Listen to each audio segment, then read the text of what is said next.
watching your back. Hi.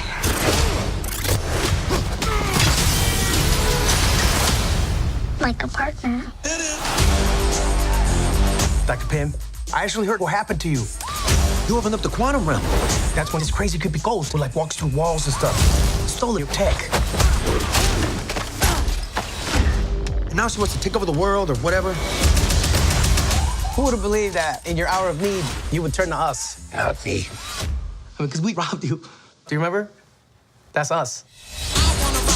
The only chance we've got is both of you. Ant-Man and the Wasp teaming up.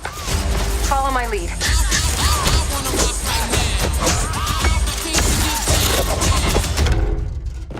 She seems more intense. Hey everybody, and welcome back to the LuckyDog Podcast. This is your host, Elias Rauch. Today we are discussing Ant-Man and the Wasp. Coming at you live. The good, the bad, the ugly. Here we go. I thought Ant-Man and the Wasp did a great job explaining where Scott Lang has been during the post-sequences of spoiler alerts for Infinity War, because Marvel has all of their movies all interlinked and all interlocked. It's almost impossible to explain this movie without discussing Infinity War, so there will be spoilers on Infinity War.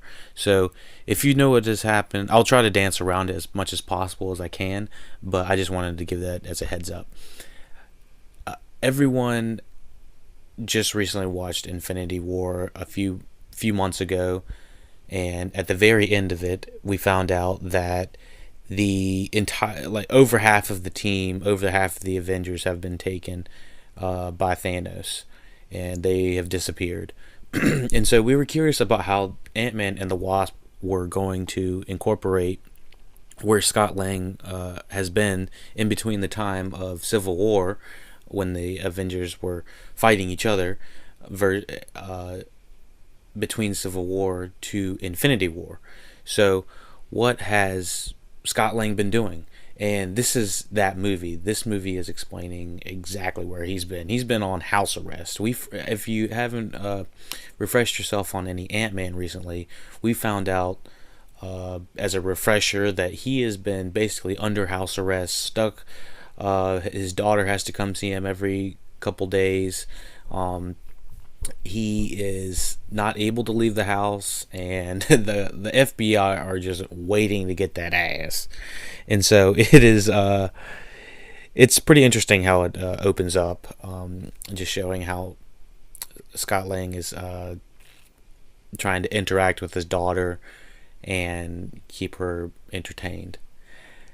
So the good things about this movie, I thought they did a great job explaining where he's been and why he's been under house arrest. I thought the fighting and scaling of big and small items and people and the fighting choreography, all of it was just amazing. I think that this movie's biggest strength is the special effects and how they use the scaling technology and incorporate it with the fighting choreography. The way that it's used from a scientific level, don't ask me, because the science in this absolutely makes zero sense. I'll talk about it in a little bit, but scientifically it doesn't make sense, but visually it really was cool, and I would like it a little bit more incorporated in other Marvel films. I really like the suits and the suit designs. I thought Ghost was really one of my favorite designs. Wasp obviously worked really well. I thought 60% of the comedy worked. I said that this was probably a good thing because there were so many jokes that kind of fell flat. Like I said, 60%, so that leaves 40% of the jokes I thought didn't work. And that was strictly because I felt like they didn't know how to end the joke, or they didn't have someone to bounce the comedy off of, because it seemed that they would only have one individual in there cracking the joke, and someone would look around in the room to see who was going to finish the joke. So it was just a little bit odd as it was progressing. You'll notice how many jokes are just flying out of this movie, and not all of them are completely landing, although my theater was cracking up the majority of the first 15-20 minutes. I've noticed a lot of these movies that I've went to recently, everyone cracks up the first 15 to 20 minutes, and then they kind of settle in to see how the comedy's supposed to react, and how it's supposed to go in accordance with everyone else, seeing how everyone's reacting. And this one, generally people settle down a little halfway into it, and they laughed at according times. I thought that Michael Pena probably produced the most laughs in my theater. They seriously had this guy turned up to 11. They, if you don't like Michael Pena, I'm not sure if you're gonna like this movie, but I like him as a side character. I do remember him being much more of incorporated into the story, into the first movie. This one, him and his team are just kind of shoved in there just because they were like, we need to have this guy back because he's bringing most of the comedic chops and the comedic levity. Because Michael Douglas and Evangeline Lilly, is that her name? Yeah, they are very stern in this movie. I wouldn't say that they were bad at all, but the way they were written, they had to kind of be the straight individuals. And Scott Lang, Paul Rudd got to play the fun, happy-go-lucky guy he always plays. So Evangeline was kind of like the, hey, I'm the straight edge. I'm gonna show you how to do this. Kick it, it's like. And she's like whooping ass and kicking ass, and Paul Rudd's fumbling, bumbling everywhere. They make an interesting team together, but it does require the Hope character, Evangeline's character Hope, to be a little bit more downplayed. And Michael Douglas is honestly starting to seem that he doesn't even. He definitely wants to be paid because he's standing there, but a couple of the times it just felt like he didn't really want to be in this movie. But he plays his characters always so well. So the side characters, obviously, I thought this cast is stellar for one thing. I don't get to I'm not going to harp on it too much, but the cast is stellar. I mean, as if you don't already know, Paul Rudd, Evangeline Lilly, Michael Pena, Walton Goggins, Bobby Cannavale, T.I. if you consider him a great one. One of the breakouts was Hannah John Carmen, who plays Ghost. Randall Park, who plays Jimmy Woo, who is the FBI agent. I thought the lead FBI agent, he had me cracking up so many times. He was another comedic levity, part of comedic levity. The daughter of Paul Rudd, Scott Lang, Cassie Lang, I guess, played by her name is Abby Ryder Fortson, who plays Cassie. I thought Paul Rudd's daughter did an amazing job. She had really great comedic timing. She was right on the ball, and a lot of times you can tell that there's kids aren't that great of an actor, or this is their first or second time. I can't honestly tell that she felt very to the point. Okay, so yeah, I'm looking at it now. She has Ant-Man and the Wasp. She has Togetherness, Transparent. She has some acting chops under her belt. So yeah, I could definitely tell she's good. We have Michelle Pfeiffer in it, playing Janet Van Dyne, who is Hank's I think wife.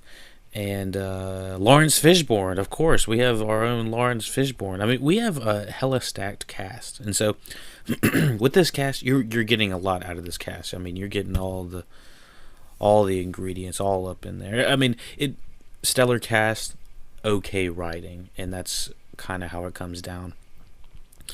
The Michael Pena scene, as I said earlier, he is turned up to 11. He has one stellar scene that everyone will probably be talking about. He kind of had one in the first movie, and then the second one he kind of takes it to the next level, similar to Drunk History style. I loved Ghost fighting choreography and just how her body was always being portrayed. I thought that the actress Hannah John Carmen, who plays Ava, I thought that Ava Ghost design was really cool, and the Hannah John Carmen actress, I thought she played it really well as well. The only thing is she is a character you could probably talk to, and we would have solved a lot of problems of why they were trying to steal the lab bag the entire time. So the de-aging tech that happens in this movie looks again great. I thought they had actually gotten a fake Michael Douglas when I was looking, and Michelle Pfeiffer always looks amazing to me. So I just thought the de-aging tech looked really well. Both Michael Douglas and Michelle Pfeiffer looked 10 times better than you would ever have guessed they would have 10 or 20 years ago. I mean, the ability to recreate someone's face to make them almost look any age is just incredible. It kind of reminds me of the Benjamin Button movie, how they were doing all the aging for Brad Pitt. But anyways, the connection with the daughter worked well, with Scott Lang's daughter. I thought the father-daughter combination worked really well. They had that was some of the best writing, and the most that you're going to feel some sort of emotion out of this movie. The movie deals a lot with the fallout of Civil War and what happened post Civil War. I don't know if they actually show what happens to Ant-Man at the end of Civil War, so they kind of leave it open to interpretation. If you don't remember, he either does or doesn't destroy the suit, which I kind of I already knew which one he did. I mean, would you destroy the suit? Exactly. So FBI jokes, there was a lot more FBI jokes, and they were just bumbling idiots in this.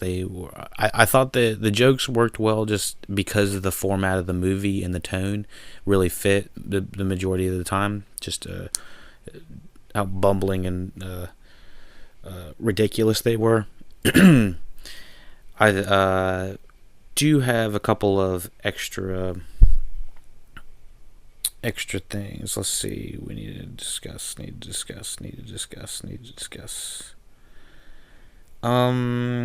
Okay, so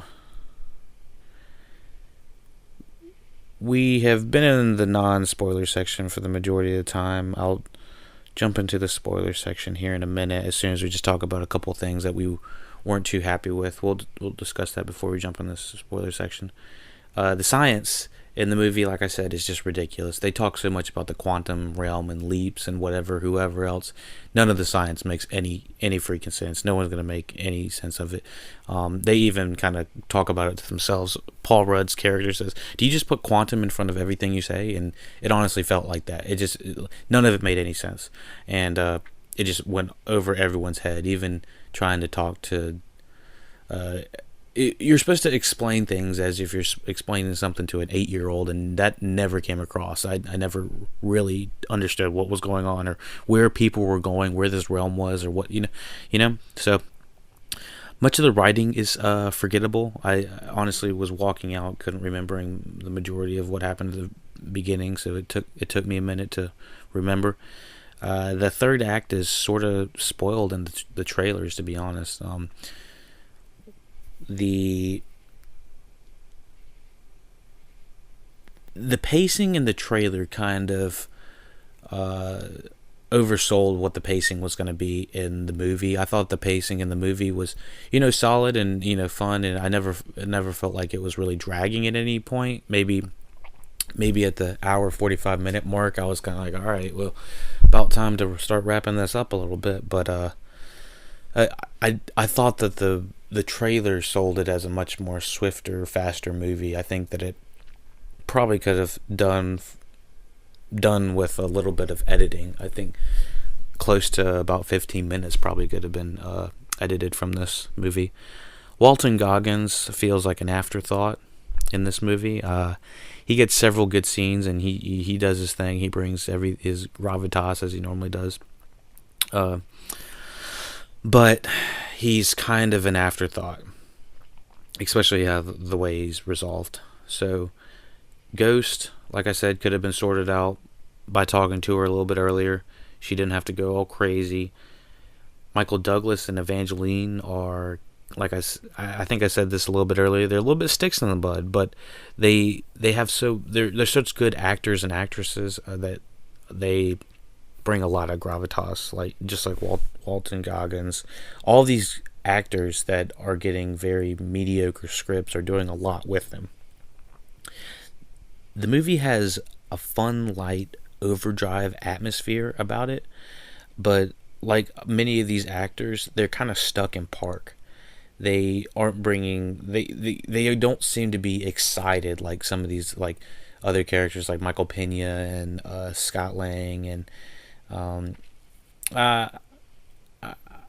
some other side characters are definitely having a lot more fun than the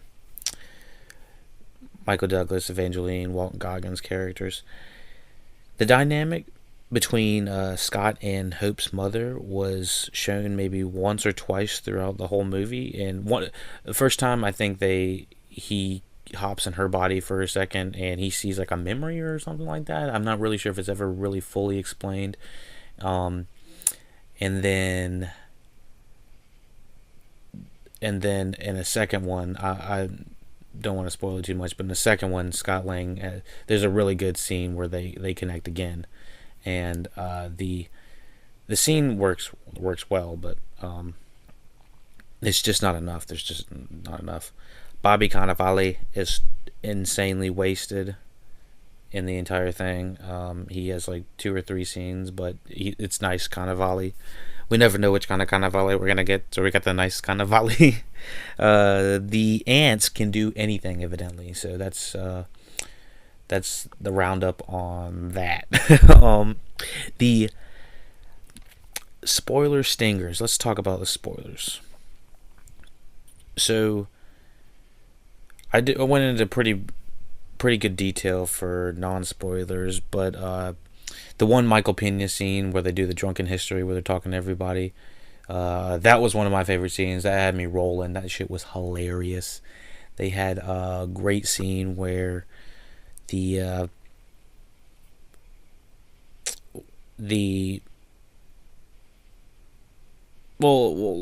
get back to it. The spoiler stingers. Let's talk about that real quick. The spoiler stingers. Michael Douglas, Hope, and Evangeline disappear from Thanos while Scott is in the quantum realm. So the first spoiler stinger explains where Ant-Man was and what was going on during the Infinity War. And that's what I think primarily people are looking for as a connection to the other movies.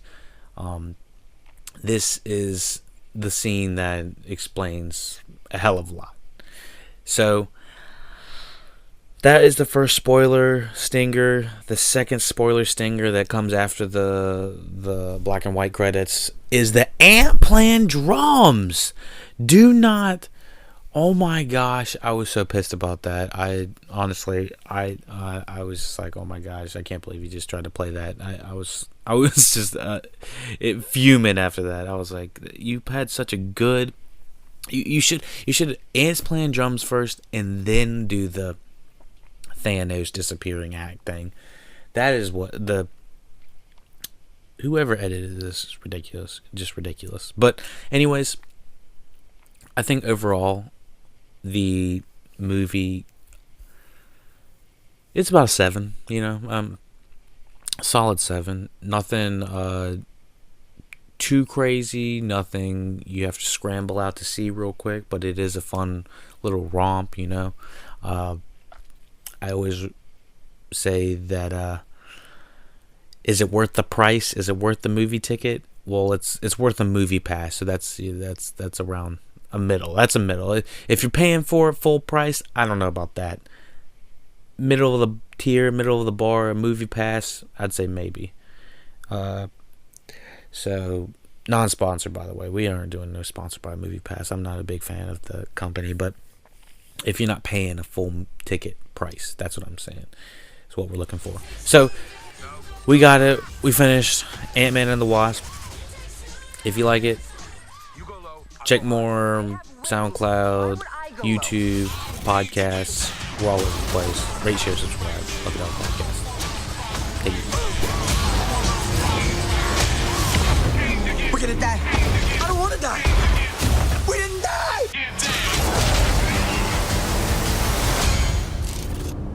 Hey, what'd I miss? We were just tiny.